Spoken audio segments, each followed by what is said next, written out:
2월 25일 목요일 오늘 우리에게 주신 하나님 말씀은 열왕기하 20장 12절부터 21절까지 말씀입니다. 열왕기하 20장 12절부터 21절까지 말씀 함께 읽겠습니다. 그때에 발라단의 아들 바벨론의 왕 부로닥 발라단이 히스기야가 병들었다 함을 듣고 편지와 예물을 그에게 보낸지라. 히스기야가 사자들의 말을 듣고 자기 보물고의 금은과 향품과 보배로운 기름과 그의 군기고와 창고의 모든 것을 다 사자들에게 보였는데 왕궁과 그의 나라 안에 있는 모든 것 중에서 히스기야가 그에게 보이지 아니한 것이 없더라. 선지자 이사야가 히스기야 왕에게 나와 그에게 이르되 이 사람들이 무슨 말을 하였으며 어디서부터 왕에게 왔나이까? 히스기야가 이르되 먼 지방 바벨론에서 왔나이다 하니 이사야가 이르되 그들이 왕궁에서 무엇을 보았나이까 하니 히스기야가 대답하되 내 궁에 있는 것을 그들이 다 보았나니 나의 창고에서 하나도 보이지 아니한 것이 없나이다 하더라. 이사야가 히스기야에게 이르되 여호와의 말씀을 들으소서. 여호와의 말씀이 날이 이르리니 왕궁의 모든 것과 왕의 조상들이 오늘까지 쌓아두었던 것이 바벨론으로 옮김바 되고 하나도 남지 아니할 것이요 또 왕의 몸에서 날 아들 중에서 사로잡혀 바벨론 왕궁의 환관이 되리라 하셨나이다 하니 히스기야가 이사야에게 이르되 당신이 전한 바 여호와의 말씀이 선하니이다 하고 또 이르되 만일 내가 사는 날에 태평과 진실이 있을진데 어찌 선하지 아니하리요 하니라. 히스기야의 남은 사적과 그의 모든 업적과 저수지와 수도를 만들어 물을 성 안으로 끌어들인 일은 유다왕 역대지략에 기록되지 아니하였느냐? 히스기야가 그의 조상들과 함께 자고 그의 아들 므낫세가 대신하여 왕이 되니라. 아멘. 이 말씀 하나님 말씀입니다. 오늘도 주님과 동행하셔서 승리하는 복 있는 삶 되기를 주님의 이름으로 축원합니다. 히스기야가 죽을 병에 걸렸지만 하나님께 간절히 기도함으로 하나님의 마음을 움직여서 죽을 병에서 살게 되고 뿐만 아니라 그의 생명이 15년 더 연장되는 그러한 은혜를 누리게 됩니다. 뿐만 아니라 그것에 대한 징표로 이 해그림자가 뒤로 물러가는 초자연적인 그런 그 역사를 통해서 히스기야가 반드시 낫게 될 것과 또 하나님께서는 그만큼 이 자연의 순리를 거스르면서까지도 히스기야에게 믿음을 심어주려 했던 하나님의 모습을 보게 됩니다. 그런데 바벨론의 왕이 히스기야가 발병했다는 소식을 듣고 사신을 보내서 위로합니다. 처음으로 이제 바벨론이 등장을 하는데요. 지금 당시 그 지역의 패권은 아수르의 차지였습니다. 아주 제일 강력한 나라는 아수르였고 이 아수르가 계속 세력을 확장하니까 뭐 남유다뿐만 아니라 이제 북이스라엘 남유다 이 팔레스틴 땅뿐만 아니라 애굽 나라까지도 그리고 아람 나라도 또 바벨론도 하여튼 그 주변에 있는 모든 국가들이 너무 강력하게 막 그 점령해 들어오니까 이 반아수르 정책을 이제 계속해서 펼쳐가는 거죠. 그리고 이 남유다 침공 1차 침공 때에도 히스기야가 애국을 의지하려고 했었던 그런 모습이 있었는데 이제 바벨론 역시도 바벨론이 그냥 괜히 사신을 보낸 것이 아니라 이 자기네들의 이 반아수르 정책에 반아수르 이 전선에 유다로 하여금 연대하기 위해서 사신을 보내온 거예요. 바벨론의 사신들의 방문을 받은 히스기야가 한껏 고무됩니다. 그러니까 당시는 이제 나중에 이 100년 뒤에 이 바벨론이 아수르를 결국 멸망시켜서 이제 그 지역에 아주 바벨론 제국을 만드는 이제 일이 생기는데, 현재까지는 뭐 바벨론이 그렇게 막 힘이 있는 상황은 아니거든요. 그런데도 이 히스기야는 바벨론 사신들의 이 방문을 받고 남유다의 모든, 정말 모든, 하나도 빼놓지 않고 모든 창고의 문을 열어서 바벨론 사신에게 보여준 거예요. 왜 그랬을까? 이 정치적인 이유가 있습니다. 이 앞서 말씀드렸던 바와 같이 유다는 그동안 이제 애국과 반아수르 그 전선을 구축을 하고 이제 연대를 해왔는데, 반아수르 전선을 펼치고 있는 바벨론에서 사신이 온 거예요. 그러니까 이 어떤 협상이라든지 이런 것에 있어서 좀 더 우리 그렇게 약한 나라 아니다, 이거 보여주려고 이 바벨론 사신들에게, 자 봐라, 우리나라에 이렇게 금은 보화도 많고 내가 가진 게 많다, 우리 결코 약한 존재가 아니다, 우리 너희들과 바벨론과 대등한 존재다, 이거 보여주려고 지금 그렇게 다 열어서 보여준 거예요. 히스기야 이런 태도는 하나님 보시기에 너무도 좋지 않았던 겁니다. 왜 그러냐 하면 1차 침공 때, 아수르의 1차 침공 때에 애국을 의지했다가 큰 어려움을 당했는데, 그나마 2차 침공 때는 히스기야가 이 하나님께 그 아수르 왕이 보낸 편지를 보여주면서 하나님을 의지했더니 어려움들을 이겨냈잖아요. 근데 지금 히스기야는 또다시 바벨론, 인간적인 바벨론의 힘을 의지하려고 하는 그런 모습을 보이고 있단 말이에요.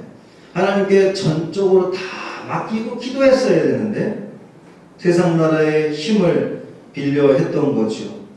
그것에 대해서 하나님은 이사야 선지자를 보내서 히스기야의 잘못을 지적합니다. 그리고 이제 히스기야의 이 말년에 대한 예언이 등장을 해요. 왕궁의 모든 것과 왕의 조상들이 오늘까지 쌓아두었던 것이 바벨론으로 옮긴 바 되고 하나도 남기지 않게 될 거다.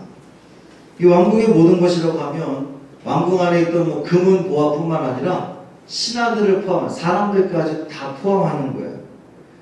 그 모든 것이 바벨론으로 옮겨진다는 겁니다. 이제 포로로 끌려간다는 건데, 실제로 이 예언의 말씀은 100년 뒤에 남유다가 바벨론에 완전히, 지금 이제 바벨론의 손을 잡으려고 이렇게 애를 썼지만 결국 그 바벨론에게 남유다가 완전히 멸망을 하고 포로로 잡혀가는 일이 생기죠. 또 왕의 조상들이 쌓아두었던 그 모든 문화재들까지도, 그동안 이제 이 역대 유다 왕들이 쌓아왔던 이 문화재까지도 다 남김없이 빼앗기리라 하나님의 심판의 말씀입니다. 왕자들도 바벨론으로 사로잡혀가고, 심지어 그 바벨론의 환관, 그러니까 유다 왕의 왕자들이 바벨론 나라의 신하가 될 거라고 하는 아주 굴욕을 맛보게 될 겁니다. 그랬더니 히스기야가 대번에 이 상황에 대해서 인정을 하는 거예요. 당신이 전한 바 여호와의 말씀이 선합니다. 이제 우리가 그냥 성경을 딱 읽으면 상당히 그 밑도 끝도 없이 지금 하는 말 같기도 하거든요. 당신이 전한 바 여호와의 말씀이 선합니다. 이것은 우리가 오해를 할 수가 있어요. 이제 이 히스기야가 자신이 사는 날 동안에 태평하리라고 하는 그 말씀 때문에, 아이고 다행이다, 나 때는 그나마 나라가 멸망하지 않고 내 후대에서야 멸망하는구나, 아이고 하나님 감사합니다, 이렇게 읽으면 안 되고요. 그냥 이것은 히스기야가 이사야를 통한 하나님의 징계를 전적으로 인정하고 받아들이는 그러한 모습이에요. 그렇게 읽어야 됩니다. 그러면서 마지막 20절에서 여러 왕들의 마무리와는 다르게 히스기야의 공적이 소개되고 있어요.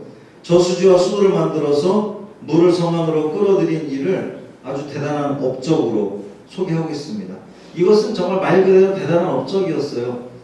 이 수로가 차단됨으로써 고립되면은 그 성 안에 있는 사람들 완전히 다 그냥 죽을 수밖에 없는 건데, 이 지하로 이 주석에 보니까는 그것이 아주 대단했다고 그래요. 지하로 이렇게 파가지고 수로를 파서 물을 성 안으로 공급하는 그 일들을 했다는 거죠. 그만큼 히스기야는 이루어 놓은 일들이 많았다는 겁니다. 하나님 앞에서 누구보다 정직하게 행했던 왕이었고요. 그가 교만해져서 하나님 앞에, 역대기 표현 보면 그 교만했다 이렇게 표현이 되어 있는데, 그가 교만해져서 하나님 앞에 실수함으로 책망을 받기는 했어도 유대 역사 가운데에 가장 위대한 왕 그러면 히스기야를 꼽을 수 있을 만큼 그 히스기야는 하나님의 인정도 받았고 또 실패도 맛보았던, 이 히스기야의 모습을 보면요 좀 솔로몬하고 이렇게 비교가 됩니다. 이 왕궁 문 다 열어가지고 그 많은 금은 보화를 보여주었던 것이 솔로몬이 하던 길과 상당히 비슷해요. 또 이 말년도 솔로몬이 그렇게 하나님을 의지했던 사람인데 말년에 이방 여인들과 결혼하고 또 이방 신들 다 허용했다가 정말 말년이 비참하게 마무리됐는데, 히스기야도 약간 좀 그런 그 아주 비슷한 모습을 보여줍니다. 이 히스기야의 이야기를 마무리하면서 사실 우리가요 히스기야 왕 그러면 우리가 알고 있는 이야기가 많아서 뭐 좀 분량이 막 2장, 3장 뭐 이렇게 좀 많이 소개될 것 같은데 생각보다 그렇게 길지 않게 역대기는 더 짧게 소개되고 있어요. 그토록 하나님께 칭찬받았던 히스기야였고, 죽을 병에서 고침받았고, 예? 그 사는 날이 15년이나 연장되고, 심지어 이 해그림자가 뒤로 물러가는, 우리가 생각할 때 정말 대단한 그런 왕이었는데, 그의 마음, 그렇게 하나님의 은혜를 입었지만 그의 마음 속에 교만함이 들어갔을 때에 그는 인간적인 생각으로 다시금 바벨론의 손을 의지하려고 하다가 결국 그 바벨론에게 멸망당하게 됩니다. 우리 인간의 연약함을 다시 한번 보게 되는 것 같아요.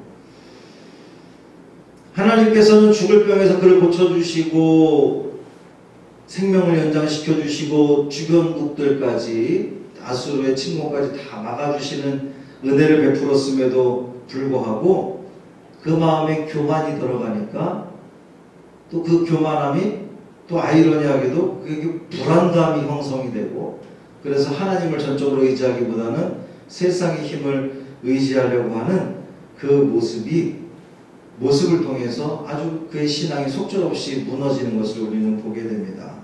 오늘 살아가는 우리들 기적을 경험하며 살아갔지요. 우리 매일매일 우리의 삶이 기적을 경험하는 삶입니다.